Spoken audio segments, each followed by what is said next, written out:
So you were scheduled for a pretty big match. I think it maybe or the pay per view before Survivor Series.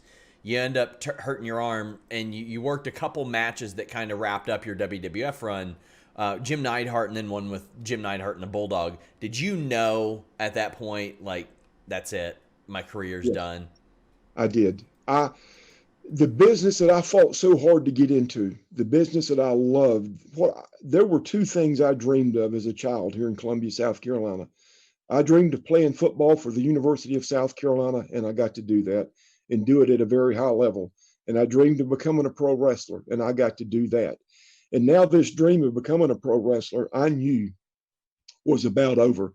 I got sick and tired of just always hurting, always being in pain, always having to deal with these injuries. I did not get hurt in the WWF. I arrived there hurt. I was a mess when I got there physically. A knee that has since been replaced 3 times, a right tricep that was just shattered and has been reattached 3 times from tearing off from the tendon. And I was sick of just the vicious circle of pain pills to try to get through a match, to try to get through a workout in a gym, the pain pills to try to sleep at night, the sleeping pills, the somas, the muscle relaxers. It was a vicious, vicious circle, and I was tired of it. And I was almost relieved. I got the call one day. I talked to my doctor, and I said, Doc, I can't do this anymore. And this guy had operated on me numerous times. And he said, well, give me a little while. He said, I just want to think about this. And he said, that's a big step, Dale, for you just to say you want to throw your hands up just like that. And he said, think about it for a while and maybe we'll talk tomorrow. Well, the next day I get a phone call from him and he's on the line and it's a conference call and it's Vince and JR, Jim Ross, and they're all three talking to me. And Vince said, Dale, he said, listen, man, he said, you've got to get healthy. You've got to get your body healed up. There are some serious surgeries you need. And Vince's words were to me, take as much time as you need off, get the surgeries, heal up. And if you want to come back and work, you've got a place here. And even if you want to work a limited schedule, we'll do that for you. But it just never materialized to go back. So, yeah, I knew I was done.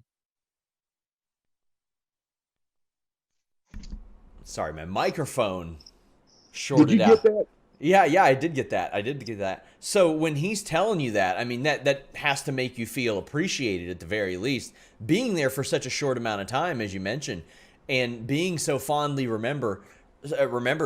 Are you still on good terms with WWE? Do you ever speak with them? Um, I've spoke to people that worked in the company. I don't think I really ended up on that good of terms with Vince because several years after I was out of the WWE, I did some TV programs, CNN, Real Sports with Bryant Gumbel, had an interview with Armin Katayan, and I was very vocal about the drug abuse in wrestling, about the steroid abuse, which I had done all those things, but I had seen the effects it had had on me. And keep in mind, too, at this time, when I was being vocal about these things, we were losing guys and girls left and right within the industry. I mean, they were dropping like flies. And I just felt like somebody within the industry needed to do something to prevent all this from happening. And uh, I was there. I witnessed Pillman and the last few weeks of his life for the last few months. And Sean, it was obvious that anybody that was there in the WWF, Brian was going to crash and burn. It was obvious something bad was going to happen. And bless his heart, it did. And God rest his soul. So I was very vocal about the drug culture in wrestling. And as a result of that, I'm sure Vince and didn't appreciate the things I had said. We were on a couple of the same shows together. And so I feel pretty certain I didn't end up on his Christmas card list.